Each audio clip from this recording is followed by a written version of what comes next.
The story begins with a man who never liked noise, attention, or drama. He lived a quiet life, far from the busy town, and people knew him as someone who minded his own business. His name was Daniel. He was not rich, but he owned something many people wanted, a big piece of land on the edge of the city. Daniel bought this land many years ago. It was a calm place, with long grass, a few trees, and an old wooden fence. He did not visit the land often, maybe once every 3 or 4 months, but he always paid the taxes on time. The land was not empty to him, it was peaceful. A place that waited silently, with no trouble. But to the rest of the city, it looked like an abandoned area. No signboard, no house, no activity.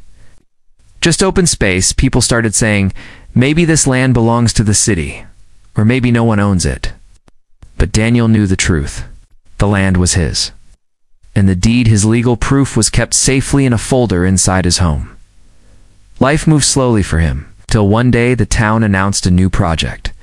The area around Daniel's land was becoming busy. A new school, a new shopping center, and many new houses. People wanted more homes, and developers wanted more land. And in the middle of all this, Daniel's land stood quiet. Too quiet? A housing group called the Lakeside HOA had big plans. They wanted to build a large community with beautiful streets, perfect lawns, and almost 100 modern homes. Their problem was simple. They needed space. A lot of space. One morning, while Daniel was reading the newspaper, he saw a small article. It said that a new housing project was starting near his land. He didn't think much about it. Many projects happened around the city. Why would anyone bother with his lonely piece of land? But as days passed, something strange began. Construction trucks were moving around more often. Workers were carrying equipment. Heavy machines were driving near his area. Dust started to rise in the air like a warning cloud. Still, Daniel did not worry. He trusted the city. He trusted the system. And he trusted that no one would dare come close to his land. But he was wrong. The Lakeside HOA made one huge mistake. They believed his land was government land. They believed it was free to use. They believed it had no owner. They believed in the most dangerous thing of a land assumption. Soon, Daniel noticed the noise was getting louder. One morning, as he drove past his land on the way to the grocery store, he slowed down. Something caught his eye. Something that did not belong there. A truck. A cement mixer. And then, a group of workers standing on his land. His hands tightened on the steering wheel. He turned his car to the side of the road and stared. He blinked twice to make sure he was seeing right. Yes, they were building. On his land, without permission, but instead of shouting or running toward them, Daniel stayed calm. He watched quietly. He did not want to react fast. He wanted to understand what was happening. He took out his phone. He took pictures. He took videos. He saved everything. He did not approach the workers. He did not talk to the HOA office. He did not call the police. He simply went home and placed the photos next to his old land deed. He whispered to himself, "Let me see how far they go." Weeks passed, and the first house frame appeared, then the second, then the third. Soon, the land that once held only grass now held the skeleton of a future neighborhood. People would have panicked. People would have screamed, "Stop! This is my land." But not Daniel. He had a different idea. A calm idea. A powerful idea. And this idea would change everything. Because if they built one house, it was a mistake. If they built 2 houses, it was carelessness. But if they built 96 homes on his land, then the whole world would hear Daniel's story. Daniel had always believed that the world worked in a simple way. If something belonged to you, people respected it. But as he watched the construction grow on his land, he realized something important. Not everyone respects what is yours, especially when they think you are silent. The Lakeside HOA had already placed their first temporary office near the corner of the land. It was a small white trailer with an authorized personnel-only sign taped to the door. To them, the land belonged to their future. They saw big profit, big plans, and big houses. To Daniel, it was still his quiet land where the grass once moved softly in the wind. Every morning, more trucks appeared. More workers entered. More noise filled the air. Slowly, the land that once held only peace now held heavy metal and shouting commands. Daniel would drive by the site every day. Not fast, not slow. Just enough to observe everything without being noticed. He always wore a calm expression, as if he was just a curious traveler passing by. But behind his quiet eyes, he was studying every move. One day he saw a signboard go up. It had bright colors, bold letters, and a beautiful picture of 96 future homes. The sign said, "Lakeside Meadows, a dream community coming soon." Daniel stared at that board for almost a full minute. A dream community, built on his land, without a single call, message, or permission. It was almost unbelievable. Almost funny, but he didn't laugh. He took a picture of the sign and saved it in a special phone folder labeled Evidence. Inside the construction site, things were moving fast. The workers were sweating, digging, lifting, hammering. Their boots crushed the earth. They followed the instructions of their supervisors who shouted orders. Like generals on a battlefield, move the concrete to lot 11. Start framing house 4. We need to finish the foundations this week. Not a single one of them wondered, whose land is this? Not a single one of them asked, did we get permission from the owner? They trusted the HOA blindly. The HOA trusted their own assumption. And that assumption was about to cost them more than they could ever imagine. But Daniel kept watching. He noticed something interesting. The more the HOA worked, the more mistakes they made. They dug too deep in some areas. They placed pipes incorrectly. They used cheap wood in some homes. Daniel wrote everything down in a small notebook. Date, time, mistake, location. He never stopped collecting information. 10 houses quickly turned into 20. The land was changing shape. Roads were being marked. Pipes were being laid. Cement was being poured. Workers were everywhere. The land that once waited quietly now buzzed with machines that never slept. Daniel found himself sitting in his car at night, parked far enough so no one saw him. The construction lights shone across the land like giant lamps. Workers left, but the site stayed alive with shadows of unfinished homes. Under those lights, Daniel whispered to himself, "Let them build. Let them finish everything." His plan was simple. If he stopped them now, they would blame the mistake on confusion. They would claim it was an accident. They would try to move the project, adjust the land, or argue that no real damage had been done. But if he waited, if he watched, if he let them continue, then the story would change. They would spend millions. They would use all their energy. They would finish every nail, every wall, every roof, and once everything was complete, once they were deep in commitment, once they were completely trapped, that's when he would show the world the truth. Some people might say Daniel was being too calm, too patient, too silent. But he understood something the HOA did not. Silence is not weakness. Silence is strategy. As the weeks turned into months, the housing project grew faster and louder. More trucks, more workers, more progress. And Daniel kept recording, watching, preparing. He knew the perfect moment would come. And when it did, 96 homes would stand not as a victory for the HOA, but as proof of the biggest mistake they ever made. While Daniel watched quietly from a distance, the Lakeside HOA grew louder, bolder, and more confident each day. They believed they were building the greatest housing project in the area. The truth was simple. The more they built, the more their arrogance rose. And the more their arrogance rose, the faster their downfall approached. The HOA president, Mr. Creighton, was a man who loved power more than anything else. He wore fancy suits, expensive watches, and acted like he owned every piece of land he could see. He often stood on the construction site with a proud smile, imagining the money that would soon come rolling in. He never once asked the land department for a detailed check. He never once wondered about a missing signature. He never once thought that the land might belong to someone else. In his mind, Everything was under control. One afternoon, the HOA organized a small event near the construction area. They called it Future Community Day. They invited investors, real estate agents, and local families. They placed chairs, banners, and balloons everywhere. People walked through the half-built streets with excitement in their eyes. Look at this space. Wow, 96 homes. This is huge. I can't wait to move here. Not one person knew they were standing on Daniel's land. On a small stage, Mr. Creighton grabbed a microphone and shouted proudly, "Lakeside Meadows will be the most beautiful neighborhood in the entire region. We are building fast. We are building strong. And soon this place will be full of happy families." The crowd clapped. Cameras flashed. Reporters took notes. The HOA celebrated their success. But none of them realized that success built on a lie lasts only until the truth arrives. Meanwhile, Daniel was watching from a distance in his car. He could hear the applause echoing across the land.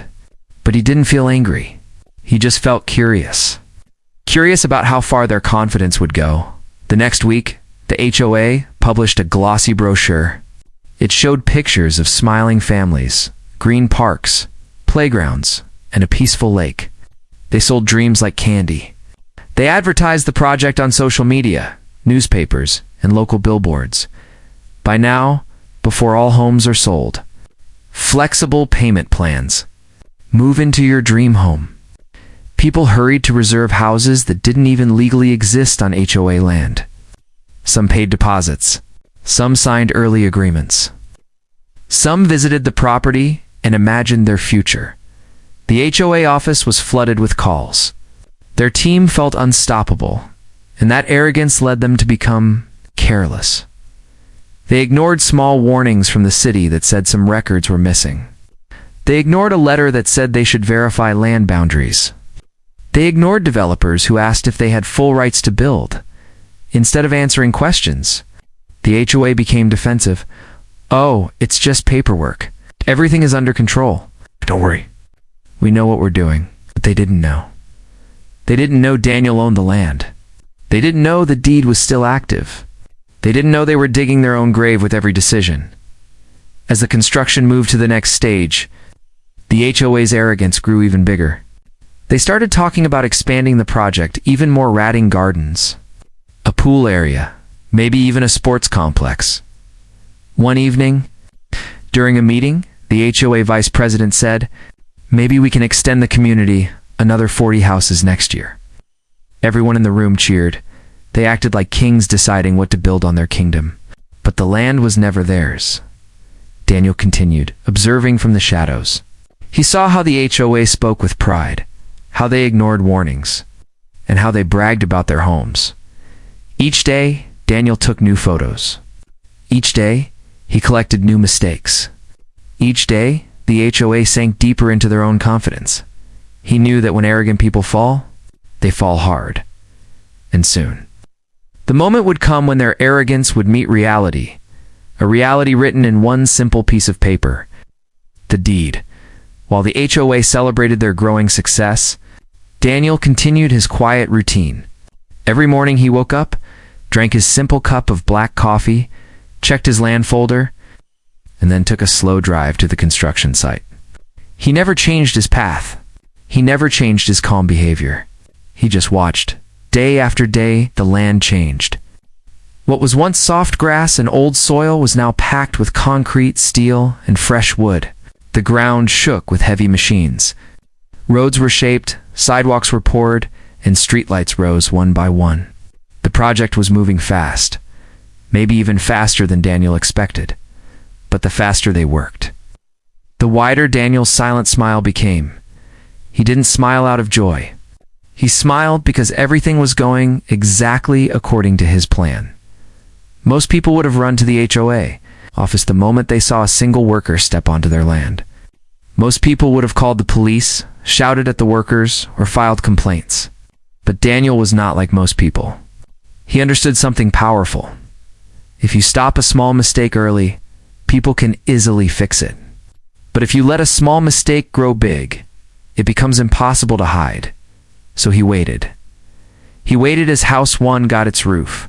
He waited as House 17 got its windows. He waited as House 32 got its paint. He waited as House 50 got its driveway. He waited as House 70 got its backyard fence. He waited as House 96 got its final inspection date. Every new step by the HOA was another piece of evidence in Daniel's notebook. The workers sometimes joked among themselves, "This land is huge. We're lucky it was empty. Imagine if someone owned it. They would never let us do all this." They had no idea that the real owner was watching them from his car almost every day. They had no idea the man in the gray jacket, sitting quietly behind the wheel, was the person with the power to destroy the entire project. Months passed. Seasons changed. Leaves turned green, then brown, then fell again. Yet Daniel never rushed. He wanted the HOA to be completely comfortable, completely confident, completely blind. During one cold afternoon, he parked his car farther than usual and watched the final row of houses. House 91, House 92, House 93, House 94, House 95, and finally, House 96. Workers were putting in tile floors, kitchen cabinets, lighting fixtures. Daniel whispered softly, "Almost there." The HOA, meanwhile, was acting like kings. They walked around with clipboards and smiles, talking about future profits and community rules. They spoke with pride, as if they had built a masterpiece with their own hands. Some families who had already paid deposits visited the site. They pointed at different homes and imagined their new lives. Children ran around the empty streets pretending they already lived there. No one questioned anything. The HOA didn't question anything. The buyers didn't question anything. The workers didn't question anything. Only Daniel knew the truth. Only he knew the ending. Once a construction supervisor walked near Daniel's parked car and smiled at him. "Nice houses, right?" he said proudly. Daniel nodded politely. "Very nice." The supervisor laughed. "This whole place is going to change the area. We're doing something big here." Daniel simply replied, "Yes, very big." He drove away slowly, hiding the quiet amusement in his heart. Finally, on a bright morning, a large banner was placed in front of the completed community, Lakeside Meadows grand opening soon. The houses stood tall and finished, all 96 of them, painted, polished, ready. The HOA threw another celebration event. Music played, food trucks arrived, and people cheered. They believed they were at the top of their success. But Daniel knew something they didn't. This was not their victory. This was the calm before the storm. Because now that everything was built, now that millions of dollars had been spent, now that the HOA had fully committed, it was finally time for Daniel to step out of the shadows. The silent man was done watching. The real owner was ready. The moment had arrived. The morning of the hearing was cold, quiet, and strangely peaceful. The kind of morning where birds sang softly, as if they knew something important was about to happen. Daniel woke earlier than usual. He dressed in a clean shirt, dark pants, and a simple jacket. No suit, no tie, no fancy watch. He didn't want to look powerful. He wanted the truth to look powerful. He walked to his small wooden cabinet, unlocked it, and took out a single folder. Inside that folder was the document that could change everything, the original deed to the land. He ran his fingers over the paper gently, almost like someone touching an old memory. Then he placed it in a black envelope and left his house. Across town, the HOA arrived in a completely different style. They came in shiny cars. They wore suits. They walked with confidence, talking loudly, as if the courtroom was their personal stage. The president, Mr. Creighton, had a smile so wide it almost touched his ears. "This will be over quickly," he told his team. "Some paperwork confusion, that's all. The judge will clear it. We'll be back to work by afternoon." His team nodded. Not because they knew the truth, but because they trusted his arrogance. The courtroom was small but filled with people buyers, lawyers, reporters, and curious locals. Many wanted to hear what the case was about. Why was the Lakeside Meadows project suddenly facing legal trouble? Daniel entered quietly and took a seat in the back. No one noticed him. No one even looked his way. He preferred it that way. The judge walked in, and the room fell silent. This court is now in session. Oh. The HOA lawyer stood first. He spoke with confidence. Your Honor, the issue is minor. The land deed for the project is simply not updated in the system. We request approval to finalize the construction records. His voice was smooth, practiced, rehearsed. The judge nodded slowly. And the other party? Where is the landowner filing the complaint? That was Daniel's moment. He stood up. The HOA team turned around confused. They had never seen him before. Some even whispered, "Who is he?" Daniel walked toward the front with steady steps. Not fast, not dramatic. Just calm. He placed the black envelope on the judge's desk. Your Honor, he said softly, I am the landowner. A quiet gasp moved through the room like wind. Even the judge looked surprised. You claim ownership of this land? The judge asked. Daniel nodded and opened the envelope.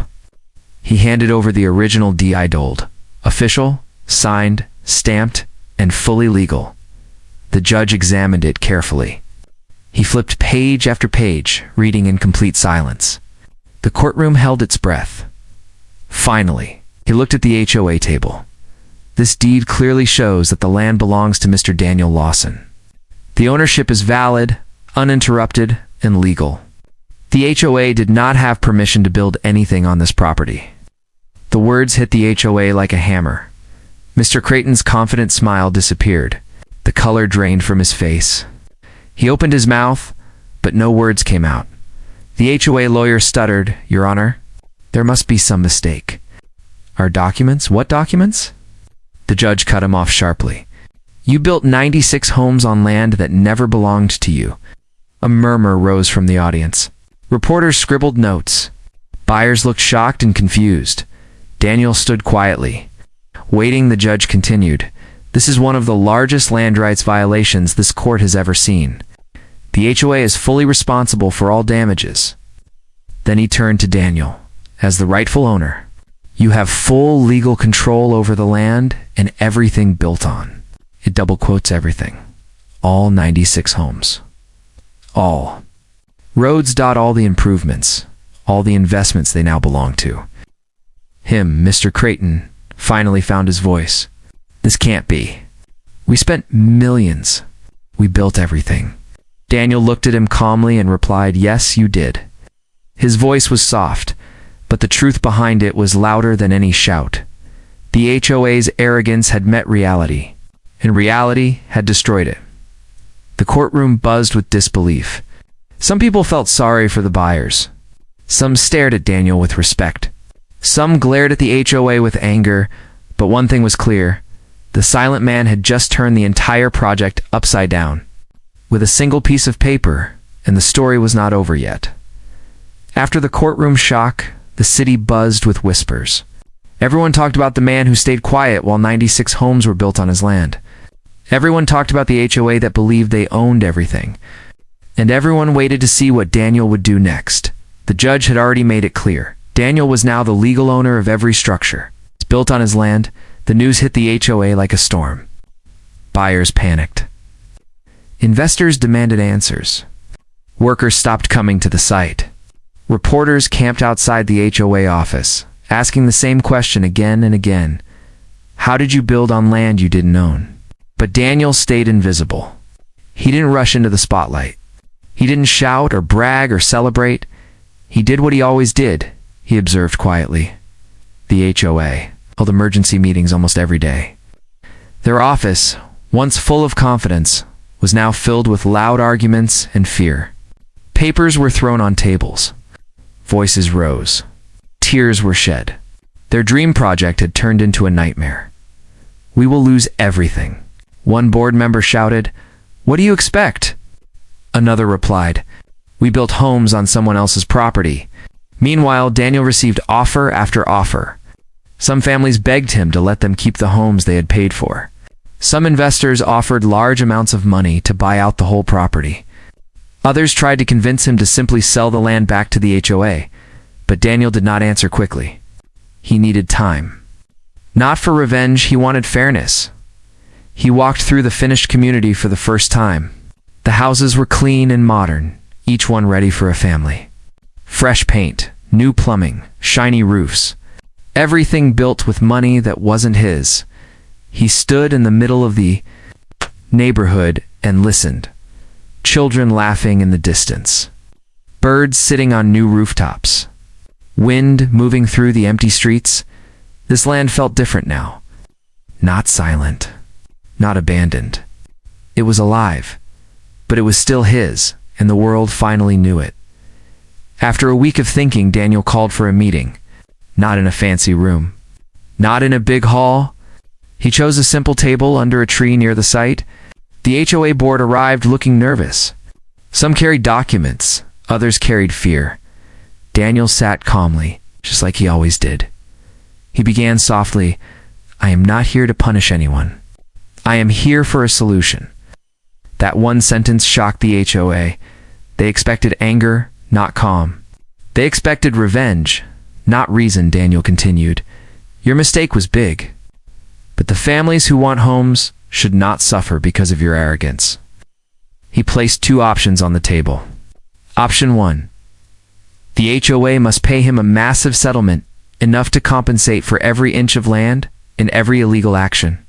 It would require millions. Option 2. Daniel would take ownership of all 96 homes. He would become the official owner of the entire community. The HOA must hand over all rights and step away forever. The room went silent. The HOA knew. They didn't have the millions required for the first option. Investors had pulled away. Banks refused new loans. The settlement was impossible, slowly, painfully. They agreed to the second option. Daniel now owned a full neighborhood. Word spread quickly. Some people admired him for his patience. Some said he was a genius. Others said he taught the HOA a lesson they would never forget. But Daniel didn't care about fame. He cared about justice. Over the next few months, he worked with the families who wanted homes. He offered fair prices much lower than the HOA had demanded. He gave discounts to young couples. He helped older families move in easily. He made sure no innocent person suffered. The community slowly filled with life. Lights glowed in the windows at night. Gardens began to bloom. Children rode bikes on the smooth streets, and every person living there knew one thing. Their home existed because Daniel did not explode in anger. He waited in silence. People often tell dramatic stories of revenge. But Daniel's story became something different, a story of smart patience, quiet strength, and calm victory. On the final evening of that long journey, Daniel stood on a hill near the homes and smiled softly. "This land was always mine," he whispered. "But now, it has a purpose." The wind moved gently through the 96 homes that once belonged to someone else. Now, they belong to the quiet man who proved that silence can be the strongest weapon in the world.